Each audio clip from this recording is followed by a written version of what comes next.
மு.க. ஸ்டாலின் அவரோட அரசியல் பயணத்தை நாம கொஞ்சம் வித்தியாசமா பார்க்க போறோம். இது ஒரு சாதாரண அரசியல் கதை கிடையாது. இது ஒரு சரிவிலிருந்து பெரிய கம்பெனி எப்படி மீண்டு வந்துச்சோ அந்த மாதிரி ஒரு corporate turn around case study. சரி வாங்க இந்த முழு அரசியல் மாற்றத்தையும் ஒரு 5 ஸ்டெப் கார்ப்பரேட் பிளான் மாதிரி பிரிச்சு பார்க்கலாம். முதல்ல அந்த பிராண்ட் எப்படி ஒரு தேக்க நிலையில இருந்துச்சுன்னு பாப்போம். அப்புறம் அதை மாத்த கொண்டு வந்த திட்டம் என்ன, அவங்களோட புது பிசினஸ் மாடல் என்ன, டிஜிட்டல் உலகத்துல எப்படி ஜெயிச்சாங்க, கடைசியா 2026ல அவங்களுக்கு என்ன பெரிய சவால் காத்திருக்குன்னு பார்க்கலாம். சரி, முதல்ல 2021க்கு முன்னாடி என்ன நிலைமைன்னு பாப்போம். ஒரு கம்பெனி பார்வையிலேருந்து பார்த்தா அந்த அரசியல் பிராண்ட் என்ன மாதிரியான சவால்களை சந்திச்சிட்டு இருந்துச்சு? இப்ப நீங்க இந்த லிஸ்ட பாத்தீங்கன்னா இது ஒரு அரசியல் கட்சியின் பிரச்சனைகள் மாதிரி தெரியல இல்லையா? ஒரு நஷ்டத்துல ஓடுற கம்பெனியோட ரிப்போர்ட் மாதிரி இருக்கு.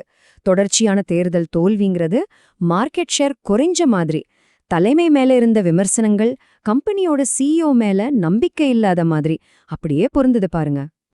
அப்போ இந்த நிலைமைய மாத்த என்ன செஞ்சாங்க? வாங்க அந்த டர்ன் அரவுண்ட் திட்டத்தை கொஞ்சம் விரிவா பாப்போம். வெளியிலிருந்து ப்ரொஃபஷனல்ஸை உள்ள கொண்டு வந்து இந்த பிராண்ட் ரீபொசிஷனிங் வேலையை எப்படி ஆரம்பிச்சாங்கன்னு பார்க்கலாம். இந்த டைம்லைனை பாருங்க. இது ஒரு பக்கா கார்ப்பரேட் மூவ். முதல்ல ஒரு சின்ன ப்ராஜெக்ட் ஆரம்பிக்கிறாங்க. அப்புறம் வெளியில இருந்து பெரிய கன்சல்டன்ஸ், அதாவது ஐபேக் மாதிரி ஆட்களை கொண்டு வராங்க. கடைசியா இந்த மாற்றத்தை நிரந்தரமாக்க தங்களுக்குள்ளேயே ஒரு டீமை உருவாக்குறாங்க. ஒரு கிளாசிக் கார்ப்பரேட் பிளே புக் இது.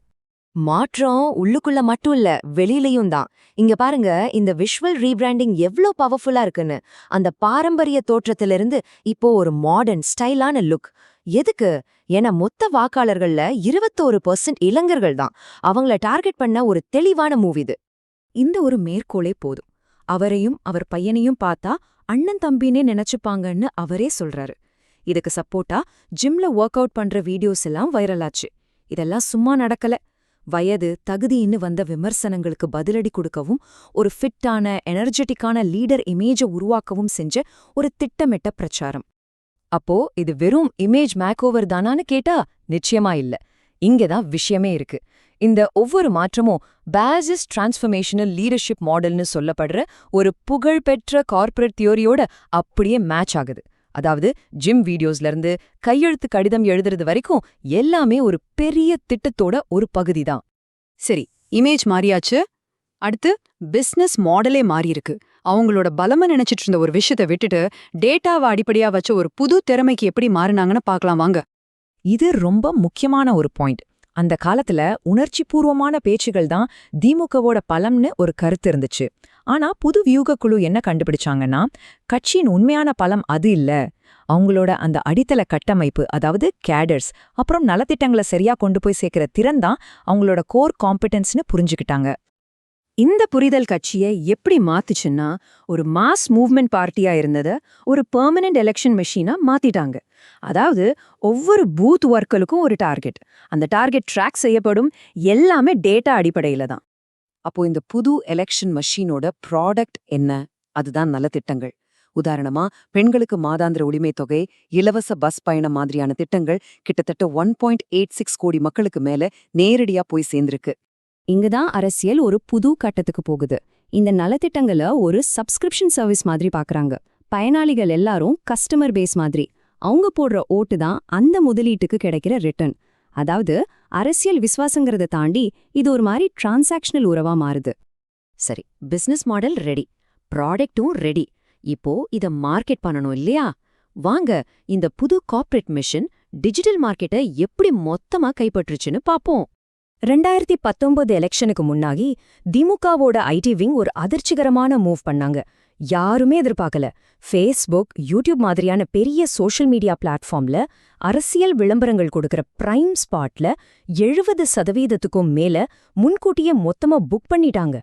பெரிய பெரிய சூப்பர் மார்க்கெட்ல ஒரு கம்பெனி அவங்க பொருளை எல்லா ஷெல்ஃப்லயும் நிரப்பி வச்சா எப்படி இருக்கும்? மத்த கம்பெனிக்கு அவங்க பொருளை வைக்க இடமே இருக்காது இல்லையா? அதே மாதிரி தான் இதுவும். இத பிளாக்கிங் டிஸ்ட்ரிபியூஷன் சொல்லுவாங்க. எதிர்கட்சி கிட்ட பணம் இருந்தாலும் அவங்க விளம்பரத்தை போடுறதுக்கு டிஜிட்டல் ஸ்பேஸே காலி இல்ல. அப்போ இது ஒரே ஒரு லேயர் இல்ல, இது ஒரு மும்முனை தாக்குதல் மாதிரி. முதல்ல விளம்பர இடத்த மொத்தமா வாங்குறது. ரெண்டாவதா பென் மாதிரி ஒரு தனியார் நிறுவனம் கோடி கணக்குல செலவு செஞ்சு 24/7 அவங்க கருத்த மக்கள் மத்தியில பரப்புறது.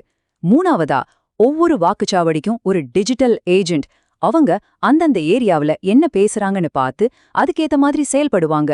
மாநில அளவுல இருந்து ஒரு சின்ன தெரு வரைக்கும் தகவலை கட்டுப்படுத்துற ஒரு சிஸ்டம் இது. ஓகே, இப்போ வரைக்கும் எல்லாமே சரியா போயிட்டு இருக்கு. ஆனா இந்த புது கார்ப்பரேட் மாடலோட எதிர்காலம் என்ன? இதோட பெரிய ரிஸ்க் என்ன? ஒரு கம்பெனியோட மொத்த வெற்றியும் அதோட சிஇஓ மட்டுமே சார்ந்திருந்தா என்ன ஆகும்? அதே ரிஸ்க் தான் இங்கேயும். இதுக்கு பேரு கீ பர்சன் டிபெண்டன்சி. தலைவரே பிராண்டோட முகமா இருக்கிறதால இந்த முழு மாடலும் அவரை நம்பிதான் இருக்கு. இது ஒரு பெரிய பலவீனம். இந்த ரிஸ்க குறைக்கத்தான் உதயநிதி ஸ்டாலின் துணை முதலமைச்சரா முன்னிறுத்தப்படுறாரு. இது ஒரு கிளாசிக் கார்ப்பரேட் சக்செஷன் பிளான். அந்த பிராண்ட் ஈக்விட்டிய அடுத்த தலைமுறைக்கு மெதுவா மாத்தி கம்பெனியோட அதாவது கட்சியோட தொடர்ச்சியை உறுதி செய்யற ஒரு முயற்சி. இதுதான் நம்மள கடைசி மற்றும் முக்கியமான கேள்விக்கு கொண்டு வருது. 2026ல ஒரு பெரிய ஸ்ட்ரெஸ் டெஸ்ட் இருக்கு. அதாவது பயனாளிகளை வாடிக்கையாளர்களா பார்க்குற இந்த கார்ப்பரேட் மாடல் இந்திய அரசியலோட கணிக்க முடியாத திடீர் திருப்பங்களையும் அதிர்ச்சிகளையும் தாக்குப்பிடிக்குமா? ஏன்னா அரசியல்ல வர்ற மாதிரி பிரச்சனைகளுக்கு கார்ப்பரேட் உலகத்துல எந்த ஒரு ரெடிமேட் தீர்வும் கிடையாது.